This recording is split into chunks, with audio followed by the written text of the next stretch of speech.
La prière. Bonsoir les justes. On va confesser notre foi au Seigneur et on va lui confier le moment. Ensemble, prions. Seigneur, nous te disons merci de ce que tu nous as rendu sans péché devant toi pour toujours. Car c'est tous les jours de notre vie de foi que nous voyons que nous péchons en pensée, en parole, par action. Et cela volontairement ou involontairement. Que nous devrions juger et jeter en enfer pour nos péchés. Mais dans ton amour plus grand que tout pour nous, tu nous donnes pour sauver le Seigneur Jésus-Christ. C'est lui qui, par son baptême, a accompli au Jourdain par Jean-Baptiste, tous nos péchés passés, présents et futurs. Par sa mort, il se sont versé à la croix et paya le prix pour nos péchés, purifia nos consciences de péché, détruisit ce corps de péché. Par sa résurrection, il vaincut la mort, le séjour des morts et l'enfer pour nous. Par son ascension dans le ciel, il effaça à jamais nos noms inscrits dans le livre des œuvres et inscrivit nos noms dans le livre de vie.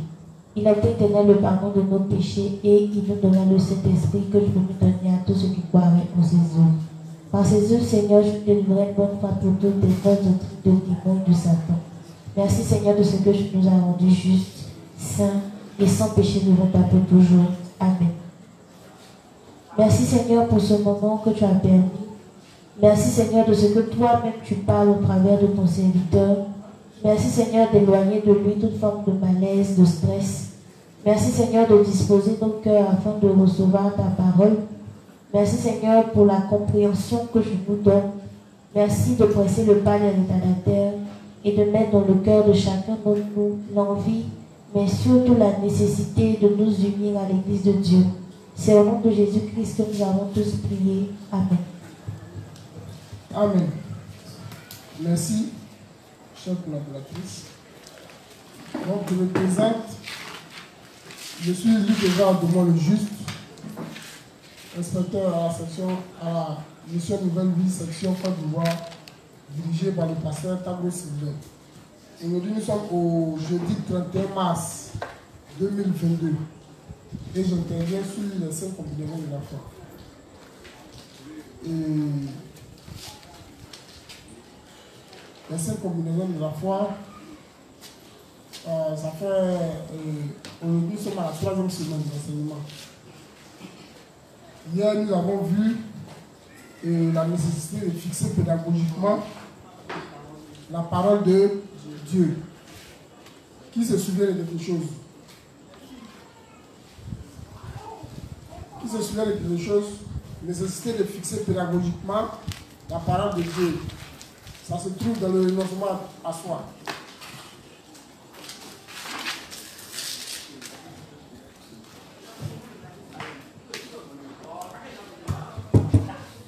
Bonsoir à l'Assemblée. Bonsoir, nous. Hier, nous avons vu la nécessité de fixer pédagogiquement la parole de Dieu. Dans le livre 13, le révérend nous a fait comprendre comme ça que quand les sermons sont donnés de façon un peu dosée, généralement les justes retiennent peu. Il a mentionné le pourcentage qui est très faible, 0,001%. Et que c'est quand le sermon est long, généralement, que les justes comprennent au moins 5% de la parole.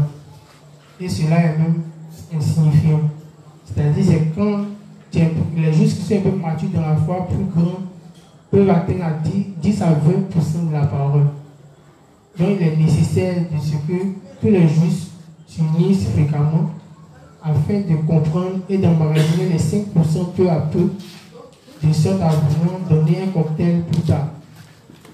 Donc, il est important de répéter à chaque fois la parole et aussi de s'unir à toutes les activités, puisque toutes les activités autant que nous sont bénéfiques, sont nécessaires aussi, et à cela nous trouver des enseignements.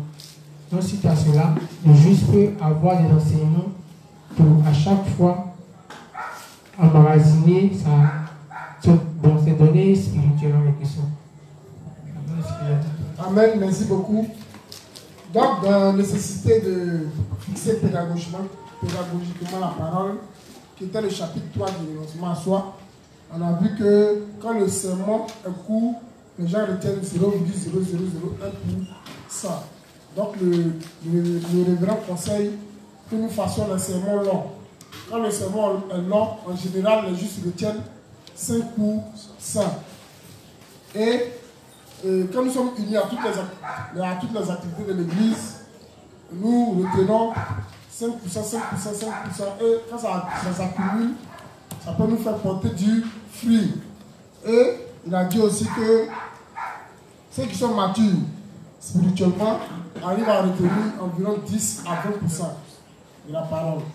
Et que ceux qui peuvent retenir jusqu'à 50% sont des maîtres qui n'ont pas besoin d'enseignement. Voilà.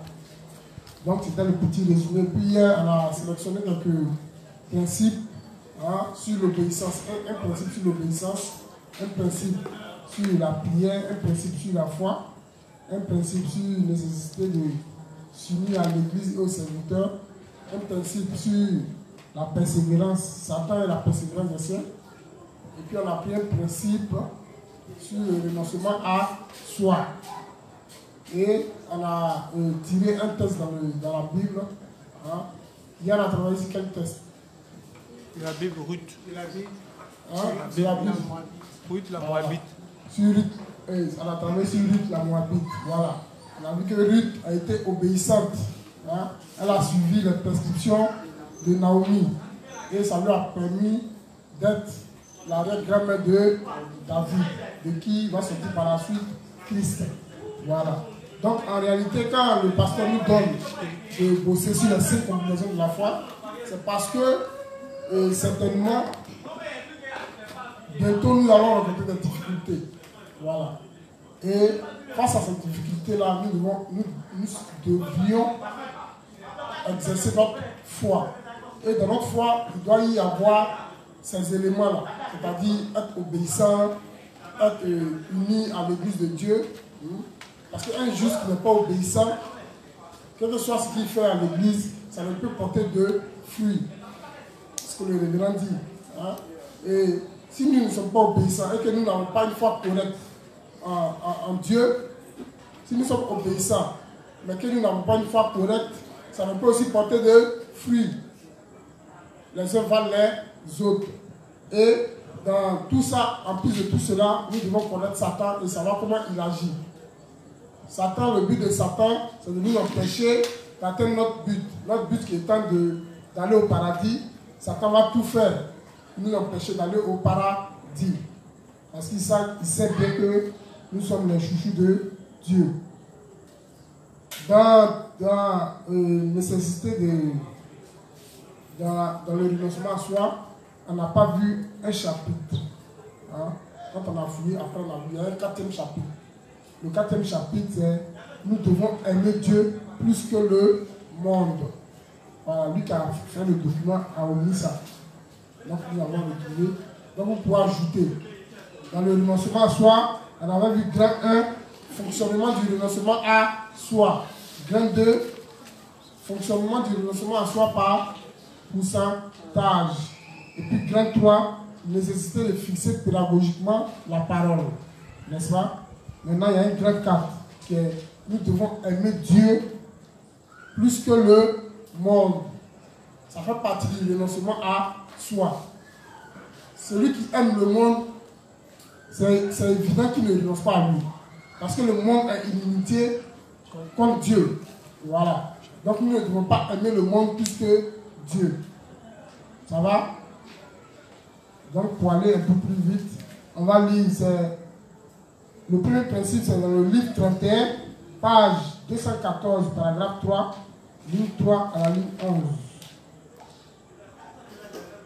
À la page 215, paragraphe 1. Je reprends. Grand 4. Nous devons aimer Dieu plus que le monde. Ça, c'est le titre. Grand 4. Nous devons aimer Dieu plus que le monde.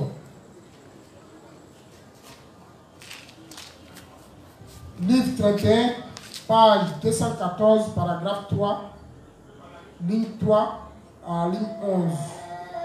Page 215, paragraphe 1.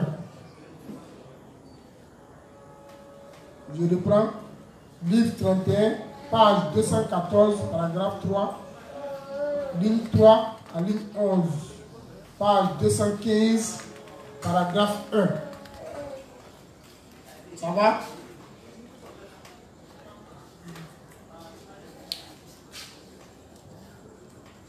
Une dernière fois. Livre 31, page 214, paragraphe 3, ligne 3 à la ligne 11. Et page 215, paragraphe 1. Lecture.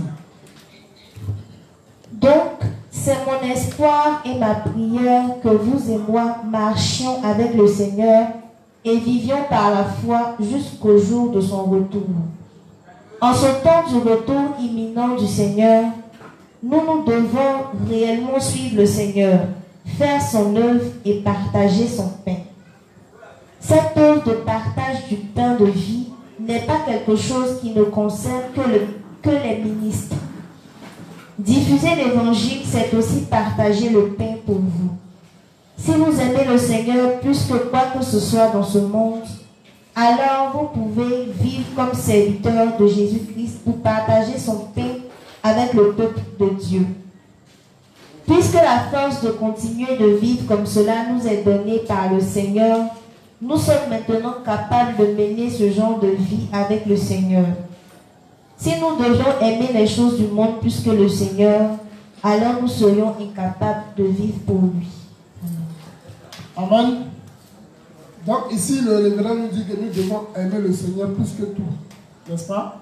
Voilà, elle va faire une deuxième lecture et puis on va commenter un peu. Donc, c'est mon espoir et ma prière que vous et moi marchions avec le Seigneur et vivions par la foi jusqu'au jour de son retour. En ce temps du retour imminent du Seigneur, nous devons réellement suivre le Seigneur, faire son œuvre et partager son pain. Cette œuvre de partage du pain de vie n'est pas quelque chose qui ne concerne que les ministres. Diffuser l'évangile, c'est aussi partager le pain pour vous. Si vous aimez le Seigneur plus que quoi que ce soit dans ce monde, alors vous pouvez vivre comme serviteur de Jésus-Christ pour partager son pain avec le peuple de Dieu.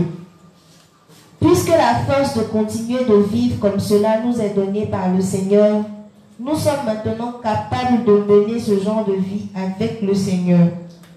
Si nous devions aimer les choses du monde plus que le Seigneur, alors nous serions incapables de vivre pour lui. Amen. Donc dans ce texte est tiré, nous devons, il dit quoi? Nous ne devons jamais aimer les choses du monde, mais nous devons aimer Dieu seul. N'est-ce pas? Voilà. Donc nous devons aimer Dieu seul et Dieu a fait quoi? Elle est juste. Nous ne devons pas aimer les choses du monde, mais nous devons aimer Dieu seul. Ça revient à dire quoi? Bien à faire quoi? Il n'est pas le seul, hein. Il y a d'autres nombreux, hein. Il n'y a pas les autres qui sont plus hein, quelqu'un d'autre? Ah, le laisse-moi m'embaucher. Bon, bonsoir tous les saints.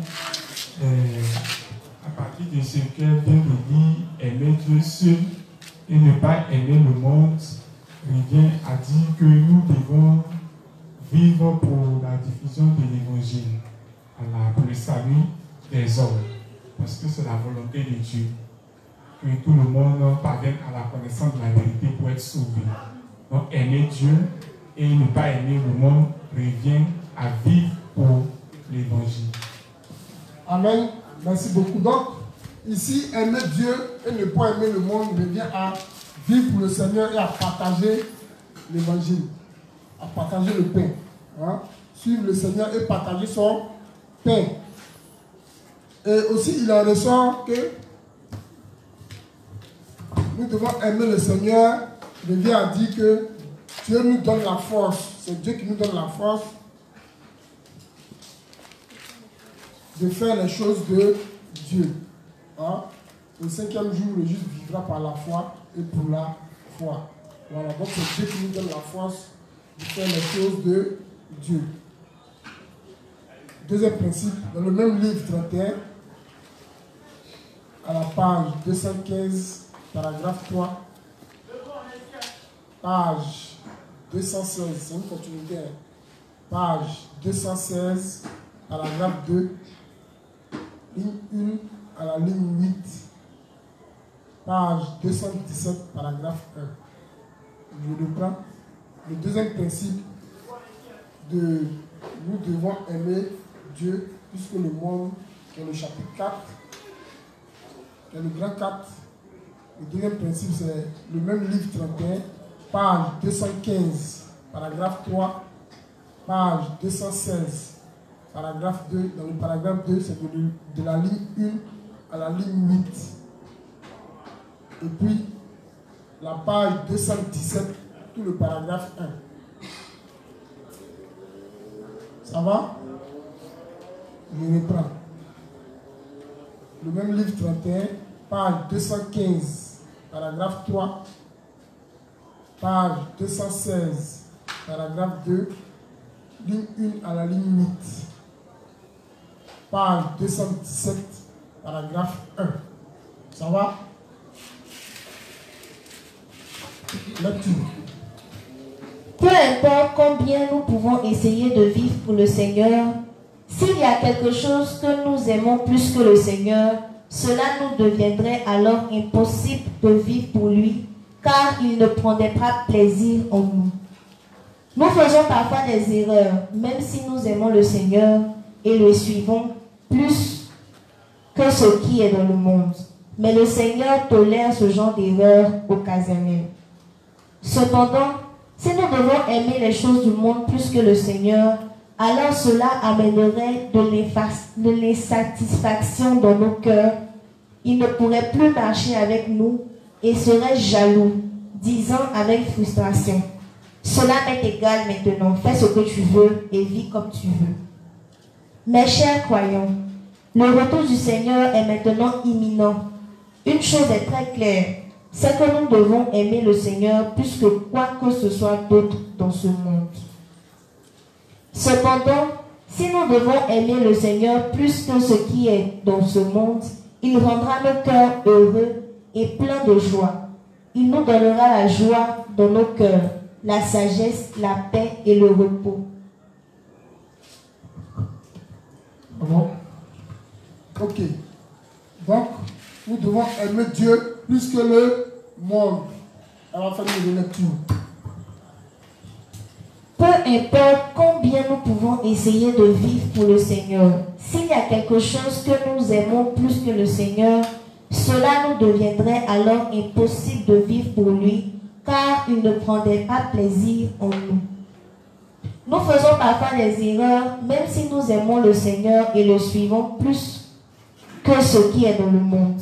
Mais le Seigneur tolère ce genre d'erreurs occasionnelles. Cependant, si nous devons aimer les choses du monde plus que le Seigneur, alors cela amènerait de l'insatisfaction dans nos cœurs. Il ne pourrait plus marcher avec nous et serait jaloux, disant avec frustration: cela m'est égal maintenant. Fais ce que tu veux et vis comme tu veux. Mes chers croyants, le retour du Seigneur est maintenant imminent. Une chose est très claire, c'est que nous devons aimer le Seigneur plus que quoi que ce soit d'autre dans le monde. Cependant, si nous devons aimer le Seigneur plus que ce qui est dans ce monde, il rendra nos cœurs heureux et pleins de joie. Il nous donnera la joie dans nos cœurs, la sagesse, la paix et le repos. Amen. Donc, le révérend nous conseille d'aimer le Seigneur plus que le monde. Donc, aimer le Seigneur plus que... Aimer le monde plus que le Seigneur rend impossible de vivre avec Dieu. C'est ce qu'il dit dans le texte. Aimer le monde plus que le Seigneur rend impossible de vivre pour Dieu. Ça signifie quoi? Je prends un exemple simple. Quelqu'un qui aime le monde. Quand les jours d'évangélisation arrivent, tu ne vas jamais le voir. Parce qu'en réalité, il a honte. Il a honte d'aller peut-être taper à la porte de quelqu'un et puis de rencontrer une de ses connaissances. Et c'est le sentiment qui arrive à chacun de nous. Mais avec la prière, on arrive à les surmonter. Au début, moi je me rappelle bien au début, quand nous sommes nés de nouveau, et que le pasteur avait institué les séances d'évangélisation le samedi. Si je me rappelle bien, c'est l'inspecteur chef qui avait débuté. c'est l'inspecteur chef qui avait débuté les évangélisations. Si on ne me trompe pas, c'est avec le pasteur Salomon. Voilà. Dans la zone de Maroc. Donc c'est les deux qui y allaient. Et nous, on venait en s'asseoir avec pasteur, on causait, et puis eux, ils allaient sur les fronts. On était fait du porte-à-porte, tout ça. Et ils me demandaient, mais est-ce qu'un jour, pasteur va pas nous dire d'aller nous aussi faire l'évangélisation? À ce moment-là, comment c'est fini? Et puis ça ne va pas durer. Pasteur dit, bon, tous les samedis, après le midi, tous les samedis, on fait l'évangélisation. C'était bizarre. Vous comprenez? C'est-à-dire que quelqu'un qui n'a jamais eu à venir. Parce qu'avant, quand on a la ceux qui font l'évangélisation, c'était qui? Les témoins de Jéhovah. Et voilà nous qui critiquons les témoins de Jéhovah. On nous demande d'aller faire porte à porte. C'était pas facile. Donc au début, l'homme s'est camouflé. Mais arrivé un moment, Evra, tu n'es pas venu samedi passé. Cette semaine, à fin de fois, tu vas venir. Et puis, bon, on arrive, on nous met un groupe de 4-5 personnes, et puis on allait sur le terrain au Maroc. Et c'est-à-dire qu'il y a des maisons qu'on dépassait sciemment. Il y a des maisons, tu calcules quoi. Mais, arrivé un moment, on était obligé de renoncer, mais par la grâce de Dieu, le Maroc a été visité. Actuellement, l'inspecteur Roméal est resté au Maroc. Mais, pendant des années, on a évangélisé tout le quartier Maroc. Et aujourd'hui, quand on passe, bon, souvent quand je passe au Maroc, et puis je revois certains bâtiments où on allait prêcher, et puis l'homme bégayait, c'est intéressant en fait. Voilà. C'est intéressant pour vivre pour Dieu, parce que en réalité, nos faiblesses ne sont pas un problème pour Dieu. Voilà. Dieu dit de faire fi de nos faiblesses. Hein? Toutefois que nous avons la foi, et que nous pensons que Dieu peut nous aider, il le fera. Mais si nous ne croyons pas, il sera difficile pour lui de nous aider. Si nous voulons, Dieu nous aidera. Est-ce que vous me faites comprendre? Donc vivre pour Dieu, c'est de faire fi de toutes ces faiblesses. Voilà. Parce qu'au début, je me rappelle, un jour je suis allé dans la même évangélisation du Maroc, on est allé avec l'inspecteur Gouribi. L'inspecteur Gouribi, chez un de ses oncles, qui n'habite pas loin, dans le temps qui n'habitait pas loin. Et on allait là-bas prêcher. On est venu, on est venu parler de la parole de Dieu. Et c'est pas, parce qu'on n'était pas avec le pasteur Salomon. Voilà. Salomon, lui, c'était un militaire. Hein.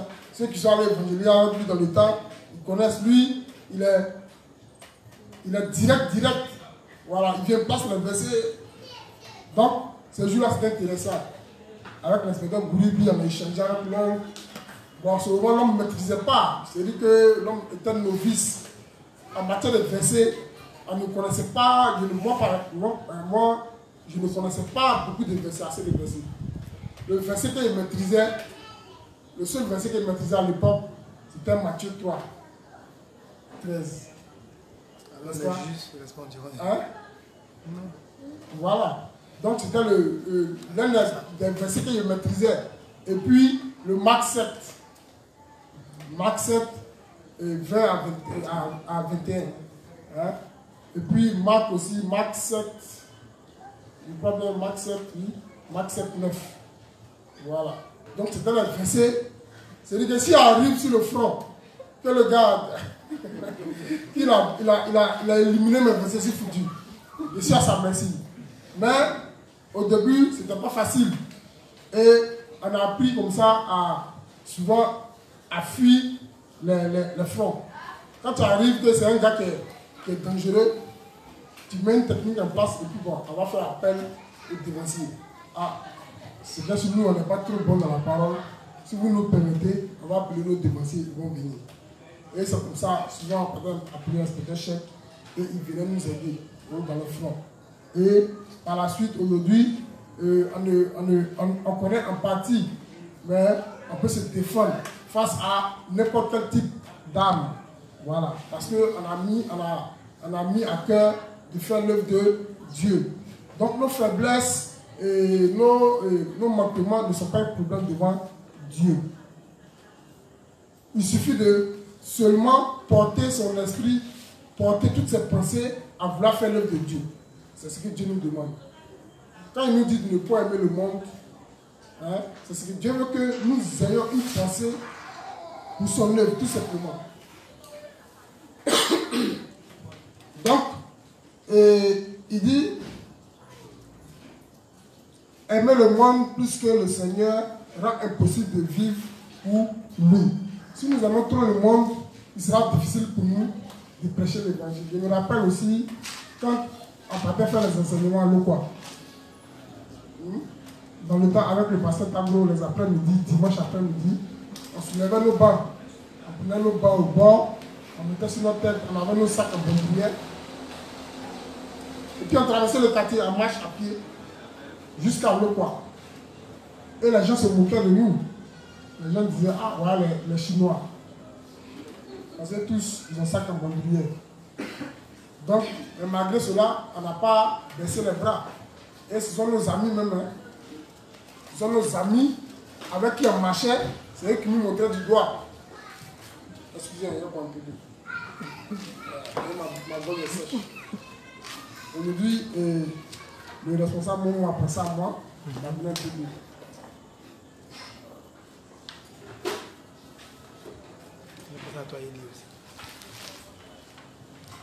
Donc, il y a un point aussi qui est soulevé là, que le pasteur a soulevé. Dieu tolère les choses du monde que nous aimons quand cela ne surpasse pas l'amour de Dieu. Qui peut me donner un exemple sur cet aspect-là? Dieu tolère les choses du monde quand nous aimons, que nous aimons quand cela ne surpasse pas l'amour de Dieu. Allô?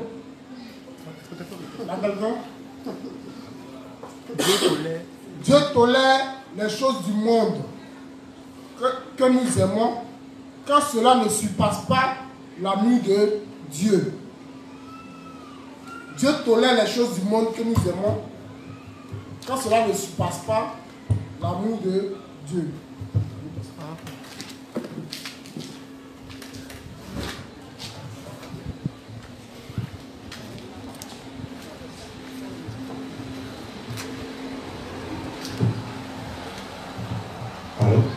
Bonsoir à l'Assemblée des Justes. Je vais essayer à donner un exemple par rapport au principe. Il peut arriver qu'on ait du boulot. Mais malgré le boulot, on trouve quand même le temps de faire l'œuvre de Dieu. C'est vrai qu'on a notre boulot, parce que c'est grâce à ça qu'on subvient aux besoins de la famille. Mais on fait un planning pour que l'œuvre de Dieu aussi soit faite à notre niveau. En ce moment, Dieu tolère le fait que nous ayons et que nous gardons ce boulot. Mais quand le travail prend le dessus sur l'œuvre de Dieu, au cours même les dimanches à notre travail, en ce moment, ça sera le contraire. C'est-à-dire que Dieu ne va pas tolérer cet agissement. Voilà comment je comprends la chose. Amen. Merci. Qui va ajouter quelque chose d'autre? Dieu tolère les choses du monde que nous aimons quand cela ne surpasse pas l'amour de Dieu. Tu voulais dire quelque chose? Oui, au fait, je voulais venir sur... Ok, vas-y. Je voulais venir sur le fait du principe où on a dit que 70% et 40%. Du genre 70% niveau spirituel et 40% en parenthèse niveau charnel. 30%. Non, 70-30%, voilà, c'est 100%, désolé. Donc, si un juste est arrivé à un niveau de 70% spirituel, effectivement, lorsqu'il sera dans un 30% charnel, bon, Dieu ne va pas trop mettre l'accent sur ça. Bien vrai qu'il doit encore arriver à 100% pour devenir le camarade de Jésus. Voilà. Ok, d'accord. Donc ici, on peut prendre par exemple, comme le frère Bonaventure l'a dit, on peut prendre par exemple un juste peut-être qui aime jouer au football. Il aime jouer au football, mais en même temps, quand il est dans son équipe de football, quand il est en train de jouer au football, il profite pour annoncer l'évangile à ses collègues. C'est quelqu'un qui aime les choses. Donc Dieu voyant cela, peut permettre qu'il aille loin dans le football, n'est-ce pas? Parce qu'il privilégie les choses de Dieu. Hein? Bon, après, par exemple, une commerçante, une femme qui va au marché, hein? Une ménagère qui va au marché et qui préfère ne pas suivre ou bien ne pas être unie, hein, aux activités de l'église en primant son commerce, par exemple. C'est-à-dire qu'au lieu de venir assister aux enseignements, au lieu de se donner du temps pour assister aux enseignements, elle préfère aller faire son commerce. Et elle trouve toujours des excuses. Quand on n'arrive pas, elle trouve toujours des excuses. Quand c'est comme ça, Dieu garde son commerce. Voilà. Dieu ne tolère pas ça. Parce qu'à la longue, si tu continues comme ça, tu peux perdre la foi. Donc nous devons privilégier les choses de Dieu. Et quand quelqu'un aime véritablement, quand Dieu voit dans le cœur d'un juste qu'il aime véritablement l'œuvre de Dieu, il y a la chose que Dieu peut lui accorder. Quelque chose, bon. Parce que sachant que ce dernier-là, si il a ce qu'il veut, il ne va pas perdre l'évangile, il ne va pas perdre la foi. Dieu peut lui accorder certaines choses de la chair. Parce qu'il a dit, cherchez premièrement le royaume et la justice, et tout le reste vous sera donné. Le reste, là, c'est quoi? C'est le vêtement, c'est le manger, le boire. Hein? C'est des choses physiques. Donc ces choses-là, Dieu nous les donne aussi en plus. Hein? Voilà. Il y a un troisième point aussi qui a été souligné. Aimer le Seigneur plus que le monde conduit à rendre nos cœurs heureux et pleins de joie, de sagesse, de paix et de repos. Lorsque nous aimons le Seigneur, nos cœurs sont remplis de joie, de paix, d'amour et de repos. N'est-ce pas? Voilà. Un juste qui aime faire l'œuvre de Dieu, il dort bien. Est-ce que vous dormez bien comme je dors bien? Elle est juste. Parce que moi, vraiment, depuis que je suis né de nouveau, je dors bien, il fait des rêves, hein, de beaux rêves. Est-ce que ça vous arrive de faire des cauchemars encore? Maintenant que vous êtes né de nouveau. Hein? Moi, particulièrement, moi, je dors bien, depuis que je suis né de nouveau. Avant, je n'arrivais pas à dormir. Et l'inspecteur Gouribi a expliqué ça. Hein? Il y a un phénomène, quand tu dors, tu ne peux pas parler. Voilà, tu veux faire le mouvement, l'inspecteur Gouribi nous a expliqué ça, c'était magnifique. Nous, au début, on pensait que c'était le démon qui faisait ça. Hein? Voilà, on a fait ça, l'esprit de mort. Mais en réalité, comme il a expliqué, c'est une substance que le cerveau sécrète. Voilà. Parce que quand tu te réveilles, il faut que tous les sens se mettent en place d'abord. Hein, avant de pouvoir bouger. Donc c'est la substance qui fait que qui t'immobilise.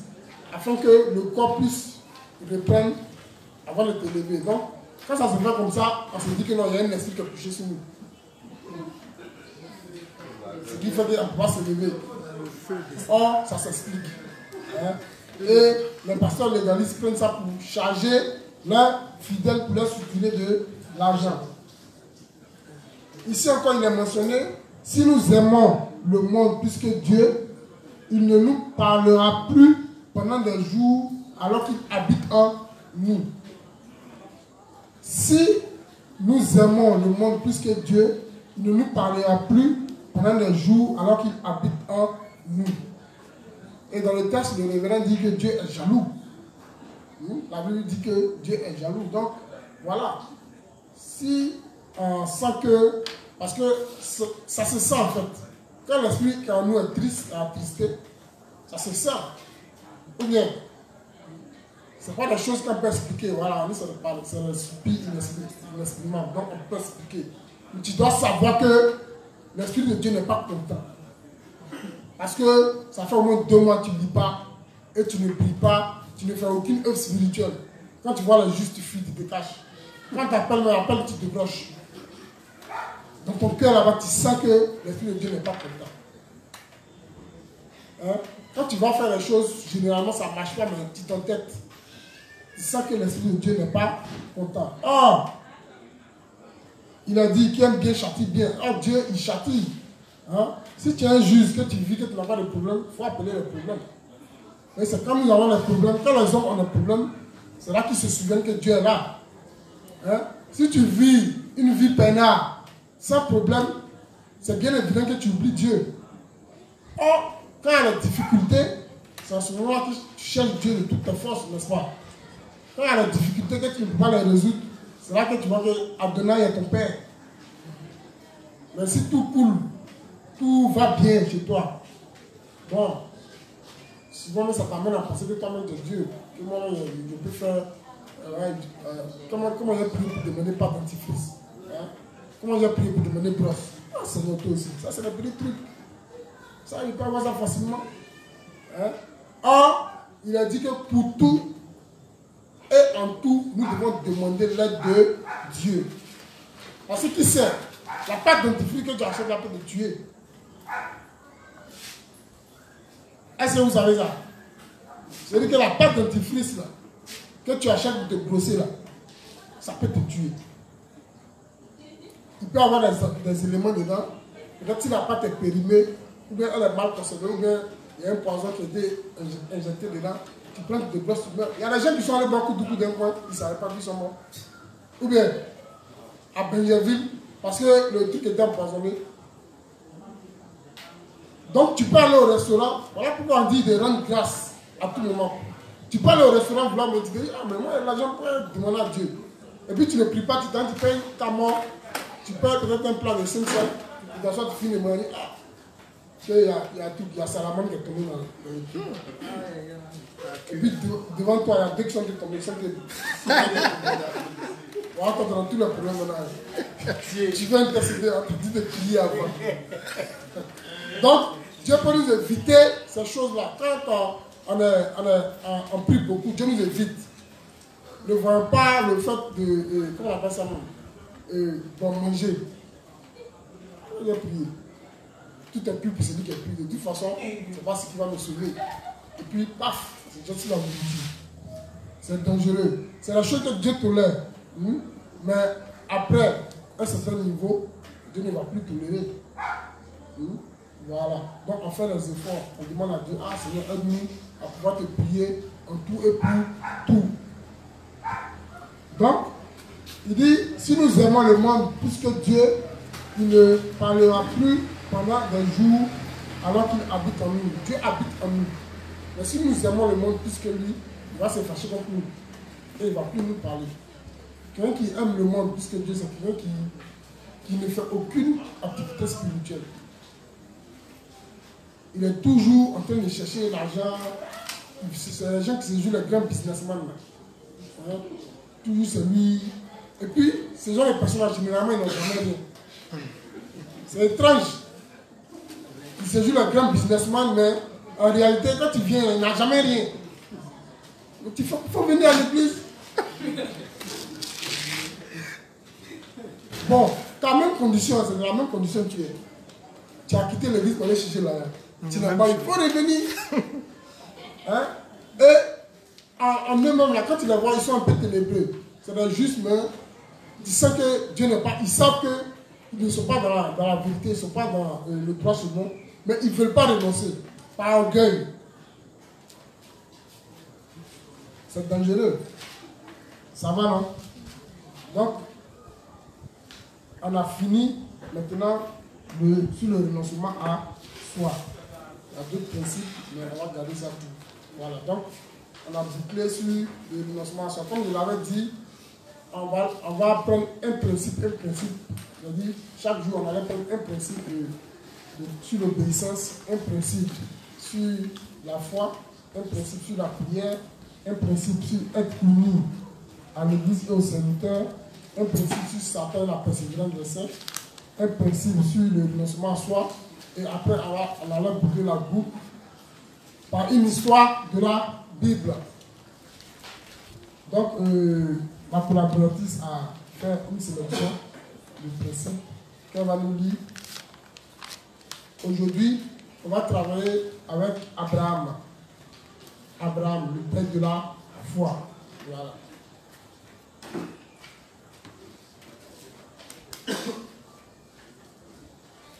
Excusez une minute.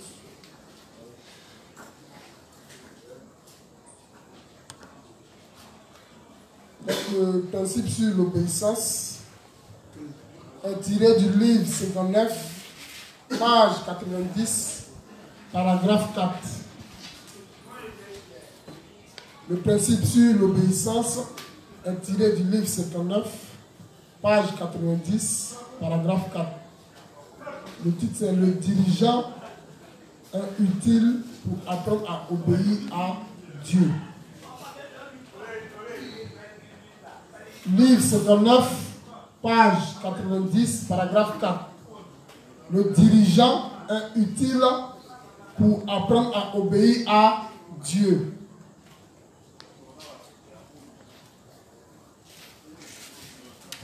Livre 59, page 90, paragraphe 4.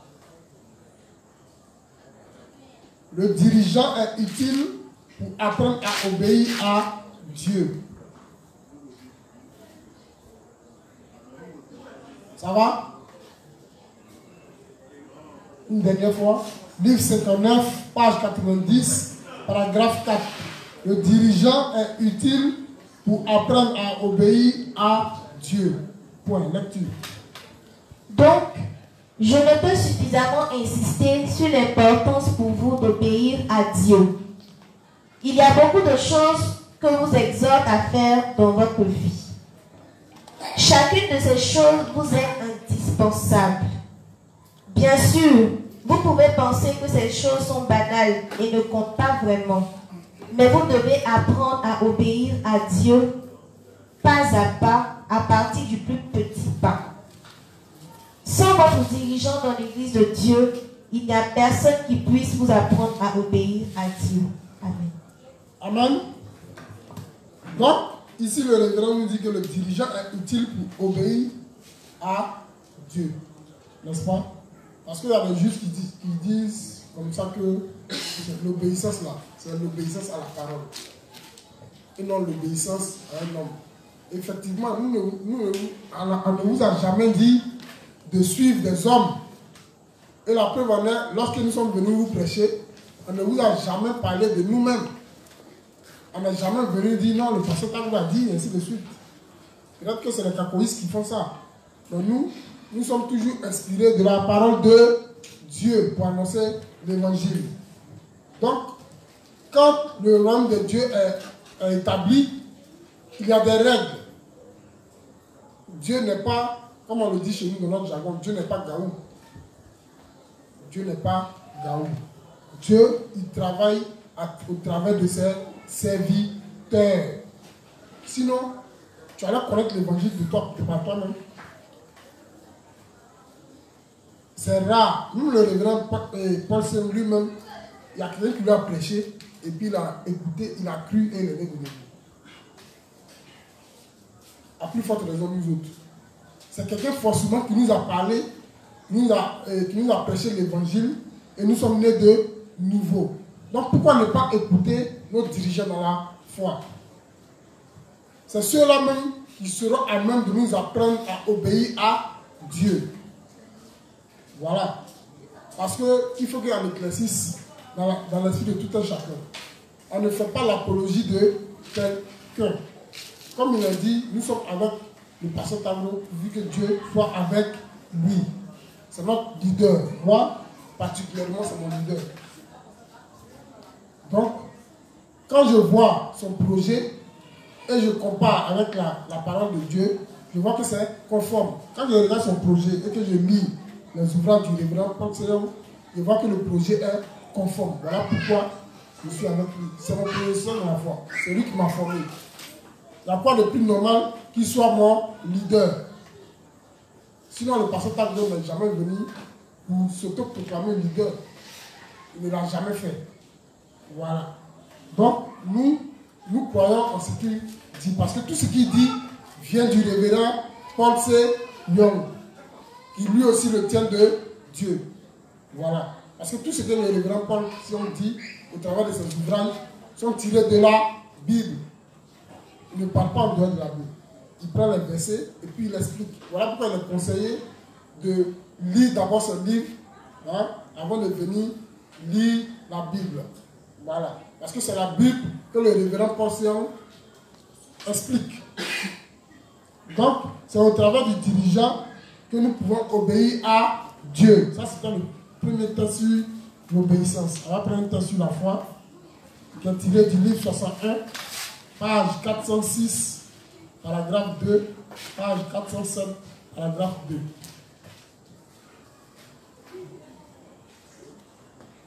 Livre 61, page 406, paragraphe 2, page 407, paragraphe 2. C'est le principe sur la foi.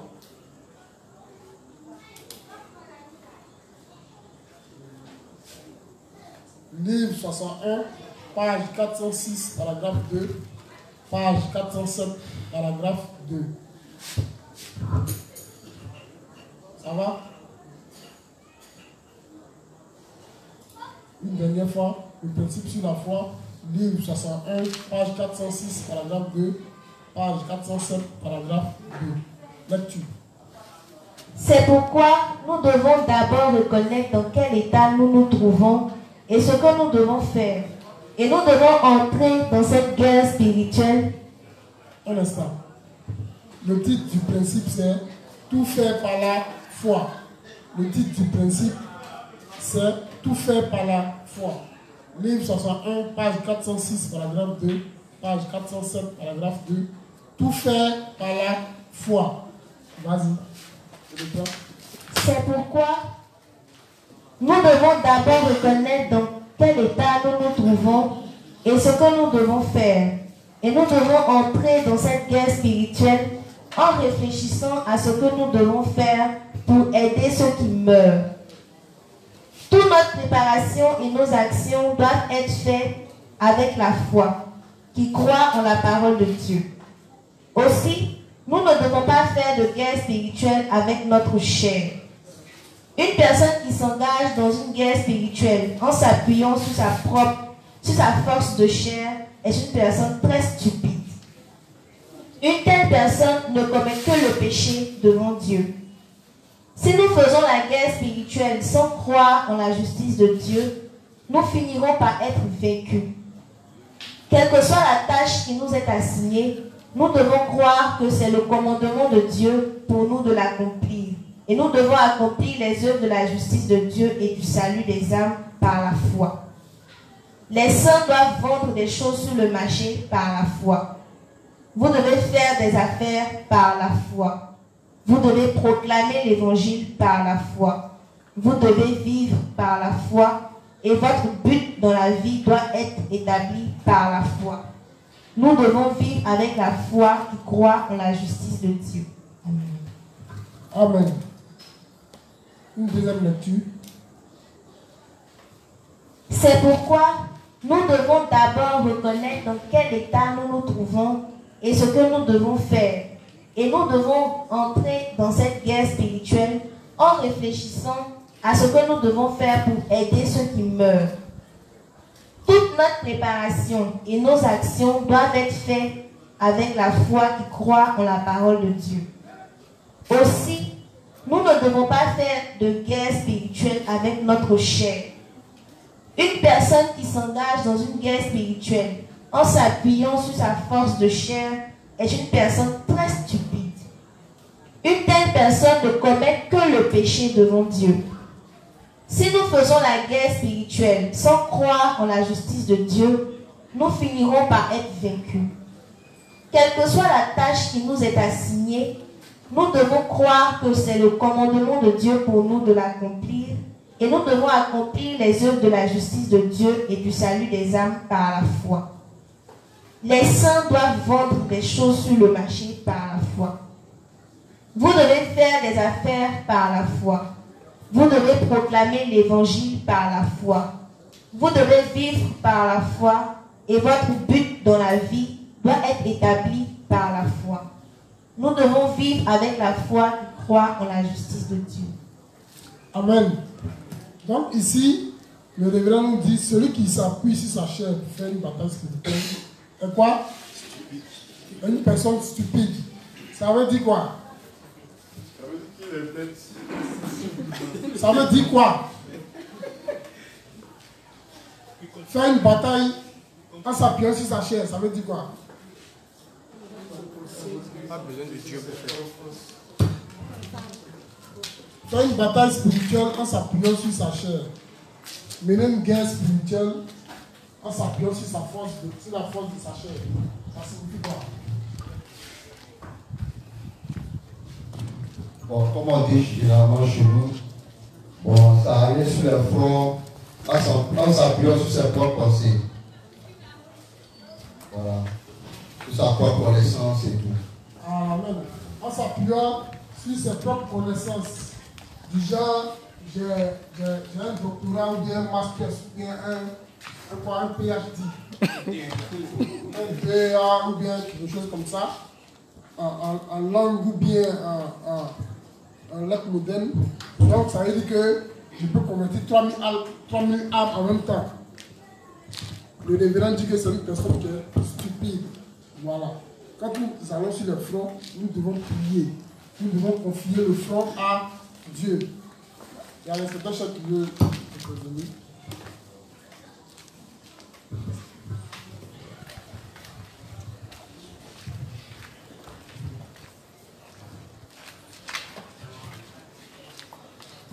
Ok, c'est pour enchaîner juste. Bon, quand on parle de bataille spirituelle, c'est vrai qu'il y a les fronts, mais je crois que lorsque on est dans des difficultés aussi, voilà, et qu'on essaye de compter sur nous-mêmes, on est chose stupide. Parce que dans les difficultés, il faut qu'on compte sur Dieu. Même aussi dans le renoncement à soi, c'est aussi une bataille spirituelle. On ne va pas faire ça selon nos propres forces, voilà, en comptant sur nous-mêmes. C'est-à-dire sur les capacités qu'on a, mais on va plutôt compter sur Dieu. Voilà, donc c'est pour dire quoi? Que c'est vrai qu'il y a les fonds, mais il y a aussi plusieurs batailles spirituelles qu'on mène, telles que le renoncement à soi, lorsque nous sommes dans des difficultés, comment est-ce qu'on doit à chaque fois faire appel à Dieu et se passer nous-mêmes. Et ne pas compter sur nos relations, c'est-à-dire qu'on a dans le monde, ou sur nous-mêmes, sur les capacités intellectuelles, comme le frère l'a dit, pour mener à bien, c'est-à-dire ce combat-là, ou encore compter sur les moyens qu'on dispose à notre portée. Voilà, mais compter plutôt sur Dieu. C'est en cela que le révérend a dit que même lorsqu'il a besoin d'une brosse à dents, bien qu'il ait les moyens à sa portée, il prie. Voilà. Donc je pense que c'est ce que j'avais à dire. Amen. Merci, inspecteur. Donc, effectivement, même lorsque nous sommes dans la difficulté, nous devons compter sur Dieu. Et le révérend a signifié que les juges doivent tout faire par la foi. Les juges doivent vendre ou marcher par la foi. Vous devez faire des affaires par la foi. Et proclamer l'évangile par la foi. Et nous devons tout faire par la foi.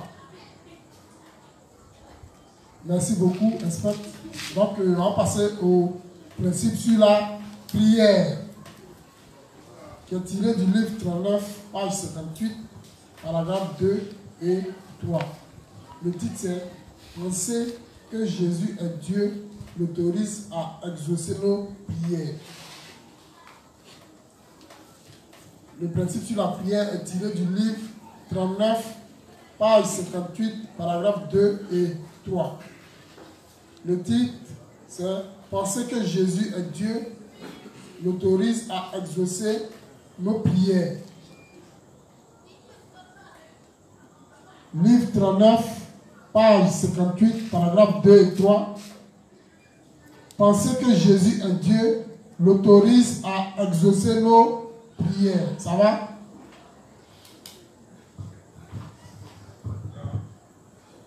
Livre 39, page 58, paragraphe 2 et 3. Penser que Jésus est Dieu l'autorise à exaucer nos prières. Lecture. Jésus-Christ est effectivement le Dieu sauveur qui est venu vers nous par l'évangile de l'eau et de l'esprit. Nous appelons habituellement Jésus notre Seigneur.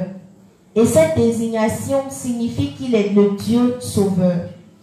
Jésus est le Dieu de l'univers entier et le sauveur qui a sauvé l'humanité du péché. Le Seigneur est celui qui nous a créés et aussi celui qui a expié nos péchés une fois pour toutes par l'évangile de l'eau et de l'esprit. De plus, il est le Dieu tout-puissant qui entend et répond à nos prières lorsque nous le prions. C'est là qui est Jésus pour nous. Mais beaucoup de gens tendent à voir Dieu comme une entité différente de Jésus-Christ. Et trop de chrétiens sont prompts à utiliser le terme Seigneur comme un mot insignifiant par habitude quand ils prient. Donc, nous devons reconsidérer la façon dont nous prions le Seigneur. Quelle devrait être notre disposition quand nous prions le Seigneur? Comme le Sauveur qui est venu sur cette terre, le Seigneur a été baptisé par Jean-Baptiste pour prendre tous nos péchés. En étant baptisé et en allant dans l'eau, il a porté nos péchés et il les a expiés en versant son sang à mort sur la croix. C'est en croyant en ce Dieu sauveur et le prions, c'est-à-dire quand nous prions Jésus, reconnaissant qu'il est notre Dieu sauveur, qu'il répond à notre prière. Quand Jésus entend notre prière et qu'elle lui convient, il répond alors en exerçant sa puissance et agissant pour nous. Amen. Amen. Donc, c'est quand nous croyons que Jésus-Christ est Dieu, c'est en ce moment-là qu'il exauce nos prières. Donc, si nous ne croyons pas que Jésus est Dieu, il ne pourra pas exaucer notre prière. Alors, s'il n'est pas Dieu, c'est qu'il est limité. Hein? Voilà. Donc, il n'est pas capable de tout faire. Donc, il ne va pas exaucer ta prière parce que tu ne crois pas qu'il est Dieu. Or, si nous croyons qu'il est Dieu, il exauce notre prière. Voilà. Parce que le révérend dit tout simplement.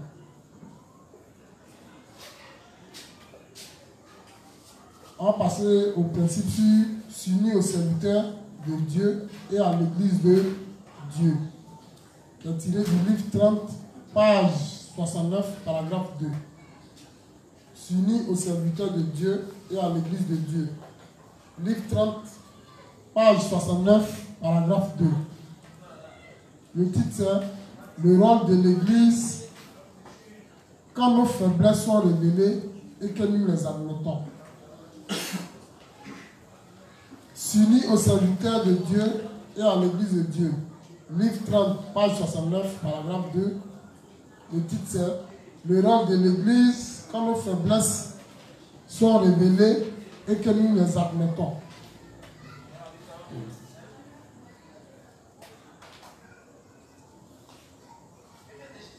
Livre 30, page 69, paragraphe 2. Le rôle de l'église quand nos faiblesses sont révélées et que nous les admettons. Ça va?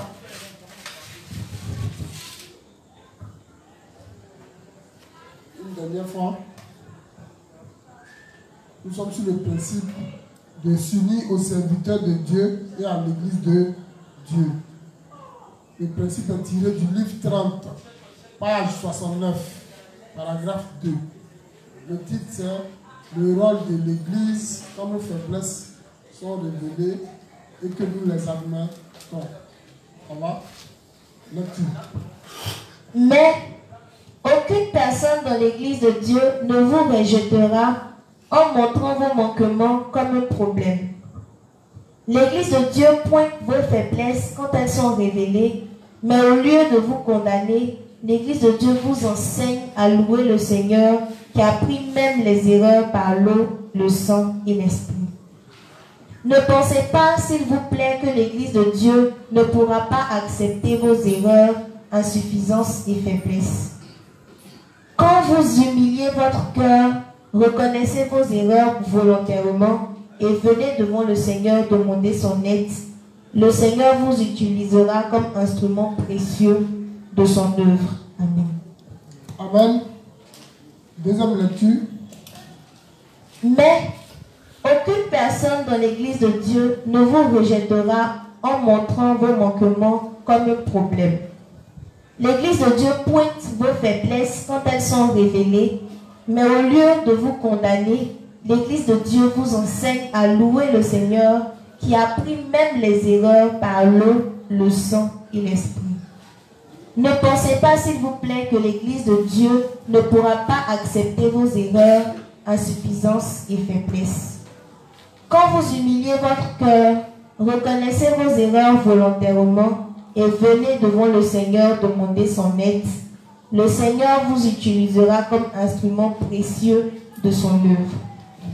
Amen. Donc l'Église de Dieu pointe nos faiblesses quand elles sont révélées, mais au lieu de les condamner, l'Église de Dieu vous enseigne à louer le Seigneur qui a pris même les erreurs par l'eau et le sang. Ça veut dire quoi tout simplement? Ici, il tient du troisième jour. Au troisième jour, Dieu met les eaux d'en bas de côté pour que le 7 puisse paraître. Quand le 7 paraît, qu'est-ce qu'il y a? Qu'est-ce qui est visible? La saleté. Et c'est dans cette saleté-là qu'il va faire quoi? Quand notre véritable nature est révélée, qu'est-ce qui se passe par la suite? C'est la verdure qui va paraître. Et la saleté là va servir d'engrais. Et c'est après le troisième jour qu'on devient quoi? Qu'on devient serviteur. Voilà. Ça veut dire que Dieu, après nous avoir montré notre véritable nature, il va nous rendre serviteurs de Dieu. Voilà pourquoi un serviteur ne peut pas se moquer de quelqu'un qui est dans les faiblesses. C'est pas possible. L'Église pointe du doigt, mais c'est écrit quoi? On dit lorsque nos faiblesses sont révélées et que nous les admettons. C'est quand nous admettons nos faiblesses, c'est à ce moment-là que Dieu peut travailler avec nous. Quand nos faiblesses sont révélées et que nous les admettons, c'est à ce moment-là que Dieu peut travailler avec nous. Ça va, non? Donc, les serviteurs sont là pour nous encadrer, pour nous guider, pour nous montrer comment il faut louer Dieu quand nos faiblesses sont manifestées. Est-ce que ça va?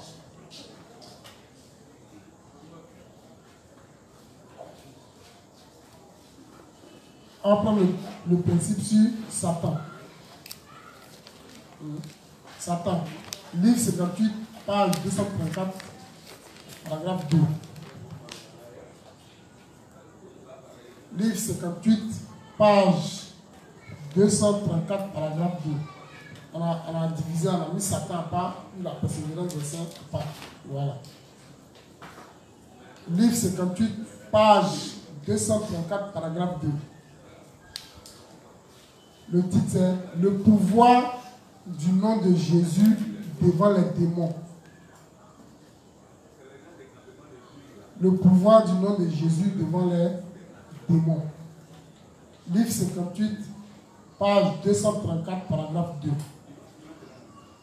Le pouvoir du nom de Jésus devant les démons. Ici, ce texte-là, prêtez bien l'oreille.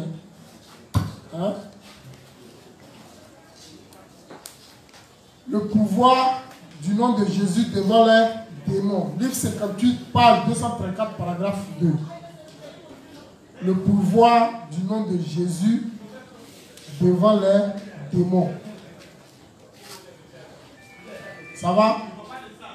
Lecture. Ce n'est pas vrai que les gens possédés par les mauvais esprits n'existent pas. Ils existent et ils vivent en société parmi nous. Mais ils sont néanmoins possédés par de mauvais esprits. Mais la puissance de Jésus-Christ est plus grande. Avant que je ne sois né de nouveau, j'ordonnais déjà au nom de Jésus-Christ, Satan, sors de moi. Même si j'ai péché envers Dieu et non envers toi. Tu m'embêtes, mais quelle autorité as-tu de me dire si je dois vivre ou mourir? J'ai péché seulement devant Dieu. Pourquoi continues-tu de me dire cela alors que tu n'as pas l'autorité de le faire? Fin de citation. Je discutais avec Satan de la sorte. Je lui disais, 2 points, tu mens, tu es méchant et si ridicule. Puis je disais, je leur donne au nom du Seigneur Jésus-Christ, pars loin de moi. Fin de citation. À l'époque, je souffrais de maux de tête. Mais quand j'ordonnais comme cela, ils partaient soudainement et les maux de tête partaient immédiatement. De cette façon, même si quelqu'un n'est pas un croyant en la vérité, cette personne peut toujours expérimenter le pouvoir de chasser les démons si elle se confie et s'appuie sur le nom de Jésus-Christ. Jésus-Christ est le sauveur de l'humanité et il est par nature le vrai Dieu. Donc Satan craint Jésus-Christ. Amen. Amen. Qui a compris le test? Mais qui n'a pas compris? Hein? Non, il dit qu'il n'a pas compris. Donc, il faut relire. Donc, il faut faire une lecture. Ce n'est pas vrai que les gens possédés par le mauvais esprit n'existent pas. Ils existent et ils vivent en société parmi nous. Mais ils sont néanmoins possédés par de mauvais esprits. Mais la puissance de Jésus-Christ est plus grande. Avant que je ne sois né de nouveau, j'ordonnais déjà au nom de Jésus-Christ, Satan, sors de moi. Même si j'ai péché envers Dieu et non envers toi. Tu m'embêtes. Mais quelle autorité as-tu de me dire si je dois vivre ou mourir? J'ai péché seulement devant Dieu. Pourquoi continues-tu de me dire cela alors que tu n'as pas l'autorité de le faire? Je discutais avec Satan de la sorte. Je lui disais, tu mens, tu es méchant et si ridicule. Puis je disais, je te l'ordonne au nom du Seigneur Jésus-Christ, pas loin de moi. Je reprends, excusez-moi. Puis je disais, je te l'ordonne au nom du Seigneur Jésus-Christ, pas loin de moi. À l'époque, je souffrais de maux de tête. Mais quand j'ordonnais comme cela, ils partaient soudainement et les maux de tête partaient immédiatement. De cette façon, même si quelqu'un n'est pas un croyant en la vérité, cette personne peut toujours expérimenter le pouvoir de chasser les démons si elle se confie et s'appuie sur le nom de Jésus-Christ. Jésus-Christ est le sauveur de l'humanité et il est par nature le vrai Dieu. Donc, Satan craint Jésus-Christ. Amen. Amen. Donc, Satan craint Jésus-Christ. Hein? Le révérend lui dit que même si quelqu'un n'est pas né de nouveau et qu'elle se confie en Dieu, hein, elle s'appuie sur le nom de Jésus-Christ, elle peut expérimenter le fait de chasser des démons. Voilà.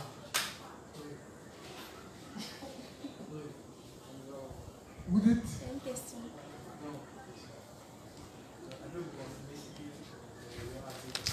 Ok, d'accord. Micro.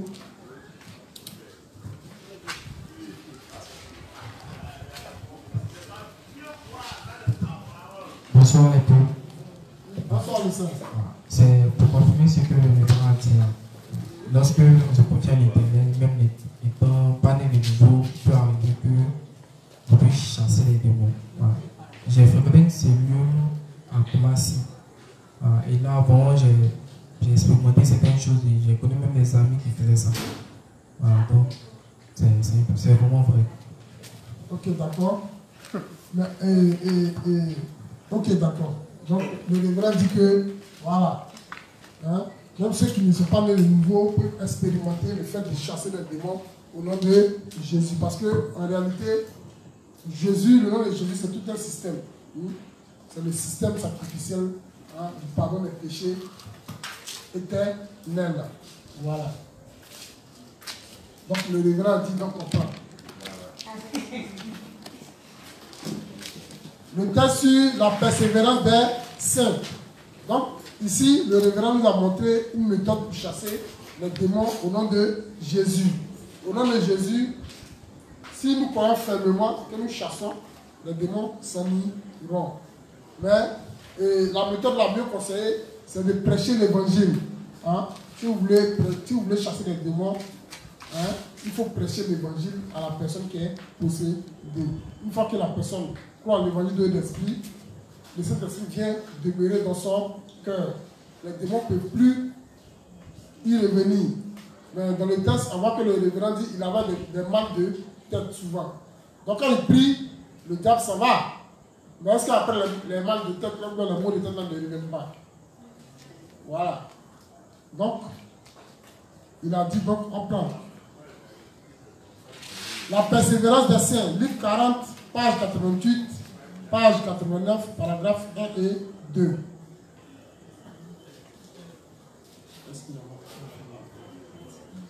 Principe sur la persévérance des saints est tiré du livre 40, page 88,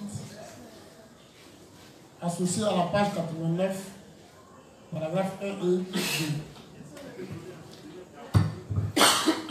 Nous menons des vies très compliquées dans ce monde. Nous luttons pour beaucoup de sujets, d'événements, de problèmes. Nécessité de garder la foi malgré l'adversité. La persévérance des saints, livre 40, page 88, associé à la page 89, paragraphe 1 et 2. Le titre c'est Nécessité de garder la foi malgré l'adversité.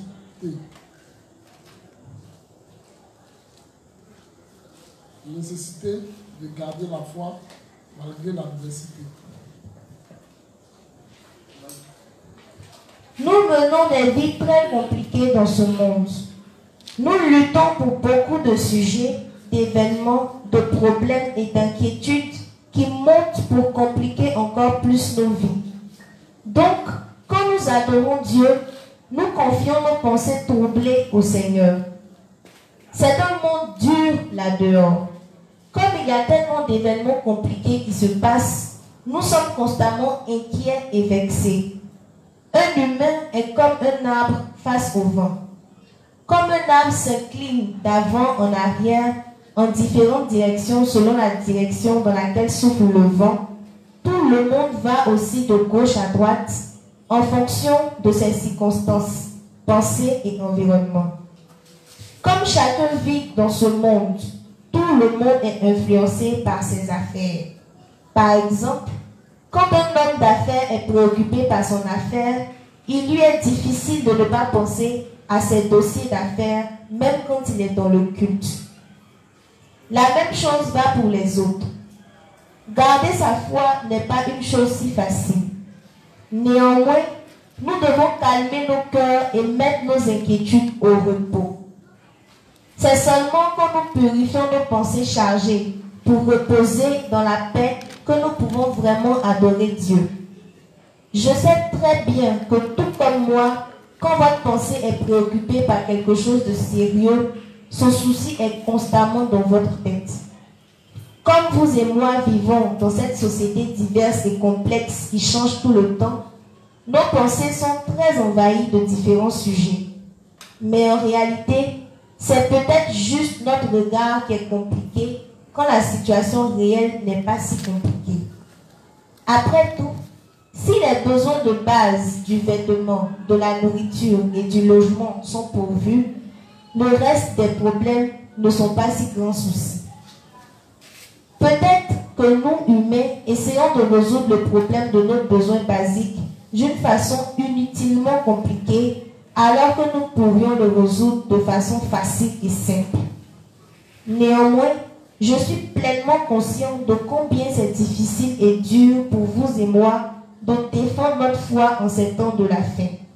Mais malgré cela, nous devons mener nos vies de foi sans vaciller, purifiant nos pensées chargées et les soumettons au Seigneur, écoutons toujours attentivement la vérité de l'eau et de l'esprit.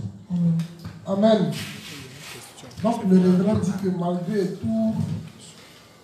toutes les épreuves que nous traversons, si nous avons le vêtement, la nourriture et le logement, cela nous suffit. Voilà. Nous devons persévérer dans la foi et emmener toutes nos pensées à Dieu.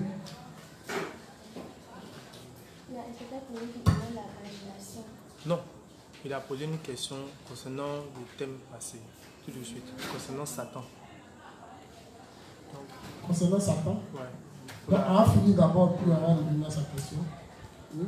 Donc, on va prendre le principe sur le renoncement à soi, qui est tiré du livre 54, page 282, paragraphe 3. Principe sur le renoncement à soi. Livre 54, page 282, paragraphe 3. Principe sur le renoncement à soi. Livre 54, page 282, paragraphe 3. Le titre c'est « Renoncer à soi pour continuellement suivre le Seigneur ». Livre 54, page 282, paragraphe 3. Le titre c'est « Renoncer à soi pour continuellement suivre le Seigneur ». Ça va? Livre 54, page 282, paragraphe 3. Renoncer à soi pour continuellement suivre le Seigneur. Lecture. Nous devons accepter d'être brisés nous-mêmes. Quand cela arrivera-t-il? Quand nous nous soumettons à la parole de Dieu, alors notre être est brisé. N'y a-t-il pas tant de pensées de la chair chez nous? Insistant sur la raison du monde et utilisant notre propre logique en disant « Je pense que ceci est meilleur que cela ». N'y a-t-il pas de la sorte beaucoup de reniement de la parole de Dieu dans nos pensées? Mais même si nous avons fait cela, si la parole de Dieu dit quelque chose de contraire à nos pensées, nous devons briser nos propres pensées et nous soumettre à la parole de Dieu. Nous devons dire « Oui Seigneur, ta parole a raison ». Nous devons permettre à la parole de Dieu de prévaloir sur nous et non prévaloir nous dessus. Nous devons confesser, 2 points. Bien que ce soit différent de mon standard de pensée, je crois que la parole de Dieu est la vérité. Amen. Amen. Donc, voilà ainsi présenter les différents principes sur les différents thèmes des 5 combinaisons de la foi. Maintenant, on va associer ça à l'histoire d'Abraham. Hein? Donc ici, on note qu'il y a obéissance, prière, la foi, être unis à l'Église et au serviteur de Dieu, il y a Satan, il y a la persévérance des saints, il y a le renoncement à soi. La question de l'incident, vous lui dites laquelle? Bon, il a dit c'est bon, j'ai compris, mais bon, je vais répéter sa question. Donc,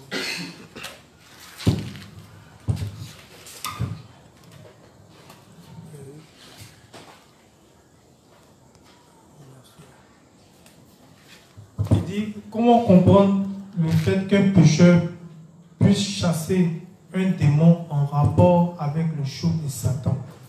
En d'autres termes, dans un livre, le révérend parle du sceau de Satan.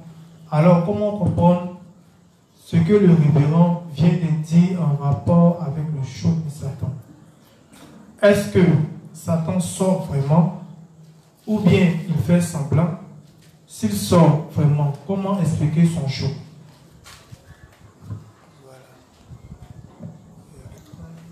Voilà pourquoi je dis tantôt que est-ce que les mots de tête du révérend ne venaient pas après? Oui. Voilà. Le jeu de Satan, c'est pour, comment on appelle ça, remplir les pécheurs d'encore plus de démons. Dans le but, quand il s'en va, il devient avec des démons plus puissants que lui. Et l'état de la personne possédée devient encore plus compliqué. C'est ce que le révérend appelait le jeu de Satan. On a dans le cas échéant où le révérend dit que lui-même, avant de naître de nouveau, il chassait Satan. Est-ce qu'après Satan ne revenait pas? Voilà, donc ça peut faire la même chose. Voilà, pour ma part, ça peut faire la même chose que le jeu de Satan. Puisque la Bible dit, Dieu n'exauce point les pécheurs. Tant qu'il y aura du péché dans le cœur d'un individu, Satan va toujours dominer sur cet individu-là. Voilà. Donc, si c'est une blague, si Satan fait une blague, hein, en fuyant le corps de quelqu'un, et puis il revenant après, bon. Donc, comme je l'ai dit, on va associer ces principes-là avec l'histoire d'Abraham. Il est dans 21h07. Je ne sais pas si on va lire. Bien. Donc, un peu de lecture. Ma collaboratrice a sélectionné des tests. Elle va lire rapidement. Et puis, on va voir comment Abraham a exercé la foi. Vas-y. Tu dis le passage et tu lis. Genèse 12. L'Éternel dit à Abraham. Genèse 12 combien? À partir du verset 1. Okay. L'Éternel dit à Abraham, va-t'en de ton pays, de ta patrie et de la maison de ton père vers le pays que je te montrerai. Je ferai de toi une grande nation et je te bénirai. Je rendrai ton nom grand. Deviens donc une source de bénédiction. Je bénirai ceux qui te béniront. Je maudirai celui qui te maudira. Toutes les familles de la terre seront bénies en toi. Abraham partit comme l'Éternel le lui avait dit, et Lot partit avec lui. Amen. Donc ici dans ce passage, on voit qu'est-ce que Abraham manifeste. La foi. Il a été obéissant et il a eu la foi en Dieu. C'est bon? Et aussi, il a dû renoncer à quoi? À sa patrie, à sa famille. Il a dû renoncer à toutes ces choses-là pour aller vers une destination inconnue. Mais ayant confiance en la parole de Dieu, il a suivi. Voilà. Prochain test. Genèse 13, à partir du verset 1. Abraham remonta d'Égypte vers le Négueb, lui, sa femme et tout ce qui lui appartenait. Lot l'accompagnait. Abraham était très riche en cheptel, en argent et en or. Il se rendit par étapes du Négueb jusqu'à Béthel, à l'endroit où il avait dressé sa tente au commencement, entre Béthel et Haï, à l'endroit où était l'autel qu'il avait fait précédemment. Et là, Abraham invoqua le nom de l'Éternel. Lot, qui accompagnait Abraham, avait aussi du petit et du gros bétail, ainsi que des tentes. Le pays était insuffisant pour qu'ils restent ensemble, car leurs biens étaient si considérables qu'ils ne pouvaient pas rester ensemble. Il y eut querelle entre les bergers des troupeaux d'Abraham et les bergers des troupeaux de Lot. Les Cananéens et les Phérésiens habitaient alors le pays. Abraham dit à Lot, qu'il n'y ait pas, je te prie, de dispute entre moi et toi, ni entre mes bergers et tes bergers, car nous sommes frères. Tout le pays est devant toi. Sépare-toi donc de moi. Si tu vas à gauche, j'irai à droite. Si tu vas à droite, j'irai à gauche. Lot leva les yeux et vit toute la plaine du Jourdain qui était entièrement irriguée. Avant que l'Éternel détruise Sodome et Gomorrhe, c'était jusqu'à Tsoar, comme le jardin de l'Éternel, comme le pays d'Égypte. Lot choisit donc pour lui toute la plaine du Jourdain et partit vers l'est. C'est ainsi qu'ils se séparèrent l'un de l'autre. Abraham habita dans le pays de Canaan et Lot habita dans les villes de la plaine et dressa ses tentes en direction de Sodome. Les gens de Sodome étaient fort mauvais et pécheurs envers l'Éternel. L'Éternel dit à Abraham, après que Lot se fut séparé de lui, lève donc les yeux et, de l'endroit où tu es, regarde vers le nord et le midi, vers l'est et l'ouest, car tout le pays que tu vois, je te le donnerai à toi et à ta descendance pour toujours. Je rendrai ta descendance comme la poussière de la terre, en sorte qu'on ne pourra pas plus compter, qu'on ne pourra pas plus la compter que l'on ne peut compter la poussière de la terre. Lève-toi, parcours le pays en long et en large, car je te le donnerai. Amen. Donc, ici, on va voir le choix d'Abraham par rapport au choix de Lot. Abraham lui dit, on est frères, parce que la parole dit qu'il y avait quoi? Les Cananéens et les Phérésiens habitaient alors dans le pays. Abraham et Lot sont frères. Les Cananéens et les Phérésiens représentent qui? Hein? Ils représentent des pécheurs. Hein? Et il en discute entre deux justes. C'est pas joli à voir. Donc Abraham dit à mes frères, comme il y a parlé entre mes bergers et tes bergers, choisis un côté, j'irai de l'autre. Et Lot, en réalité, qui voulait se séparer d'Abraham, a choisi son camp. Sinon, c'est comme l'histoire de Naomi hier. Voilà. Ruth a choisi de rester avec Naomi pendant que, comment s'appelle l'autre? Orpa a décidé de retourner vers Dieu. Lot, ayant vu la beauté de Sodome et Gomorrhe, a décidé d'aller à Sodome et Gomorrhe. Il a rejeté son devancier. Mais Abraham, quant à lui, a choisi Canaan, qui était la promesse que Dieu avait faite. Et cette promesse-là, il avait faite à Lot était avec Abraham, donc les deux Canaan étaient promis. Mais Lot a décidé d'aller à Sodome et Gomorrhe parce qu'il a vu la verdure. Donc, se séparant d'Abraham, par la suite, on va voir que les descendants de Lot vont devenir les Moabites, hein, ils vont perdre la foi. Abraham, par contre, sera béni. Il a persévéré. Par la suite, dans l'histoire, on va voir que Dieu va lui demander son fils qu'il le mette en sacrifice. Abraham ne va pas réfléchir à 4 chemins. Il va offrir son fils Isaac. Mais par la suite, Dieu va l'empêcher de donner Isaac en sacrifice. Et Dieu va le remplacer par un béni. Et tout le monde connaît cette histoire-là. Donc Abraham, comme il avait foi en Dieu, sa foi n'a pas vacillé.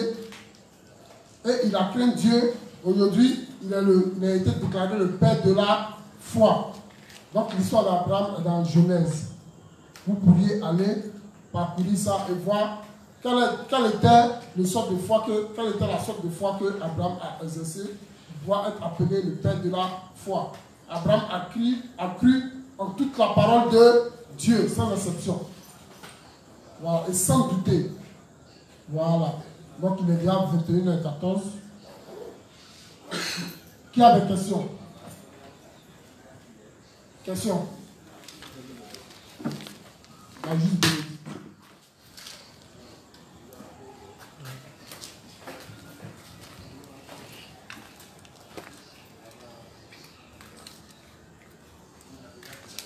Bonsoir. Bonsoir, juste. Inspecteur, ma question, ça date depuis le mardi. C'est dans le livre 63 qu'elle a lu le mardi. Dans le livre, elle a mentionné que lorsque un juste a 50% charnel et puis 50% spirituel, ce juste doit se repentir. C'est ce qu'elle a dit. Donc, on sait que la repentance est l'idée de sur la mauvaise voie pour aller sur la bonne voie. Voilà, et puis la repentance de l'homme à Dieu se fait une seule fois. Et la repentance de nous, de homme à homme, se fait plusieurs fois. Donc je voulais savoir, un juste, bon, il est déjà juste, et puis il a 50% charnel, 50% spirituel, et puis là c'est répondre. Donc je ne comprends pas en fait. Voilà, c'est la question. Ici, le révérend dit qu'il doit renoncer à lui tout simplement. Elle a parlé de repentance. C'est pas de repentance à salut qui est demandé ici. Ça n'a rien à voir avec la repentance à salut. Hein? Voilà. C'est le renoncement à soi. Quand on parle de repentir ici, c'est le renoncement à soi. Arrêter de faire ce qui ne plaît pas à Dieu, ou bien pencher, c'est penser plutôt vers Dieu que vers les choses du monde. Ça va? Le mot repentir, c'est qui te fatigue, non? Ça n'a rien à voir avec une repentance à salut. Voilà. Prends ça comme si c'était un renoncement à soi. Il doit renoncer à lui, ce dernier-là. Ça va? Ça va pas foutre rien. Ça peut aller. Ok. Question?